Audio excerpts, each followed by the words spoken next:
Sorokin, who went by the name Anna Delvey while duping people out of $275,000 before her 2017 arrest, told Insider being held at Rikers Island and at Albion Correctional Facility kind of like the scene in New York, but ampler. She said, "It's all about who you know and what people think of you." In 2019, Anna was sentenced to a minimum of 4 years behind bars for duping friends, banks and hotels by posing as a European heiress to steal their money. She was given time served for the 18 months she spent in Rikers Island before her trial, then was freed early due to COVID-19 and good behavior. The 29-year-old, who was released from Albion Prison on February 11 and spent her first weekend of freedom living it up in Manhattan hotel and shopping at Sephora, said she was upset at being locked up. But she added, "But it's just not so bad as to act as a deterrent for any future crimes, you know?"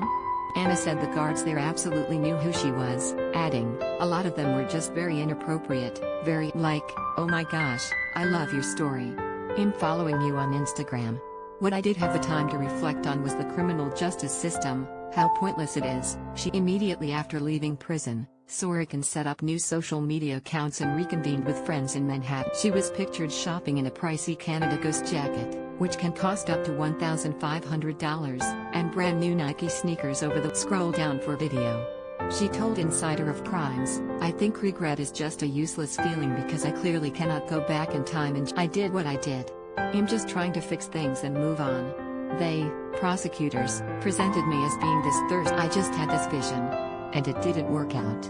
I don't really have a problem with myself as a person, because I know I was never planning on Sorokin duped friends, hotels and even banks into giving her money between 2016 and 2017. She pretended to be the daughter of a mysterious oil baron in Europe and lived an exorbitantly expensive lifestyle in Manhattan without ever actually paying for it. It came crashing down in 2017 after she took a friend, a Vanity Fair photo editor, to Marrakesh with her, racked up thousands in charges at hotels and then gave the photo editor the $62,000 bill, promising to pay her. Share this article. Share confirming she is writing a book. Sorokin told Insider, "It's going to be my take on the criminal justice system and my jail experience. My point is basically going to be like the pointlessness of the whole thing. They just wasted everyone's time and money." After cameras were seen following her around Manhattan over the weekend, Sorokin said of Anna Delvey TV, "I'm just kind of filming everything I'm doing right now and I'm going to see what to do with it later." Explaining why she would still be using her fake name of Delvey, Sorokin added, "Why shouldn't I? I'm a movement by myself." Sorokin had also asked fans on social media to tune into a live video where she promised a no-holds-barred Q&A but then disappointed them by only filming herself in the bathtub and not answering any questions. How long Sorokin will be able to stay in the country remains a mystery. She is a German citizen and has no legal status in the US but has never been deported. ICE did not immediately respond to inquiries about her status on Monday morning. She tweeted that she wouldn't leave until black people have. Sorokin declined an interview with DailyMail.com when she was released from prison on Thursday, saying she would. But she spent the weekend with a German reporter who trailed her through the city, and has also been filming with the videographer. Netflix has already paid her $320,000 to consult on a series about her crimes. She used most of the money to pay off. Sorokin convinced banks to give her huge overdrafts, and would convince luxury hotels into giving her the keys to rooms, promising to pay later. She always denied the charges and said she intended to create an arts club in New York that would be her. Sorokin is the daughter of a Russian truck driver.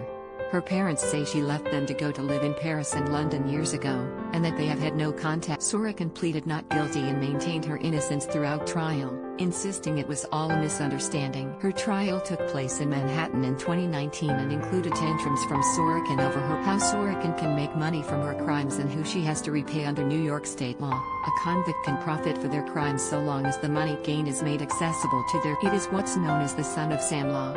The son of Sam law requires any entity that enters into a contract with someone who is accused or convicted of a crime to supply a copy of the contract to the Crime Victims Compensation Board. That entity would have to deliver any money owed according to the contract to the board for placement in an escrow account for 5. If an interested party were to successfully sue the perpetrator, the money from the contract would be used to pay any judge. If no victims were brought within the 5-year period, the Crime Victims Compensation Board would be required to provide the funds to the accused. The state Senate's description. It's unclear how much victims can claim from the perpetrator. Sorokin was told she had to repay the banks she stole from $199,000 and pay $24,000 in. A judge unfroze her assets so she could pay them before her prison release. Rachel DeLoach Williams, the Vanity Fair photo editor she scammed, was not repaid. She made $330,000 out of TV and book deals about the ordeal. Sorokin was told she also didn't have to repay the hotels she stole from by staying in rooms then not paying. It means that after paying off the banks and state fines, she had some $100,000 to play with from the Netflix deal, though it's unclear how much she was taxed for the money. Advertisement.